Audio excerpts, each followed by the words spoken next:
پھر ایک حدیث میں آتا ہے کہ جو بندہ 70,000 مرتبہ کلمہ پڑھتا ہے اللہ اس کے گناہوں کو معاف کر دیتا ہے۔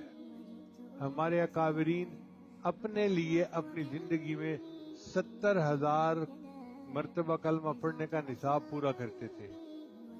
امام قرطبی رحمۃ اللہ علیہ ایک بڑے مفسر ہیں، وہ فرماتے ہیں کہ ایک نوجوان تھا جو ذاکر شاغل تھا، اور اس کے بارے میں لوگ کہتے تھے جی کہ یہ بڑا صاحب کشف ہے، جنت اور جہنم کی باتیں بتاتا ہے۔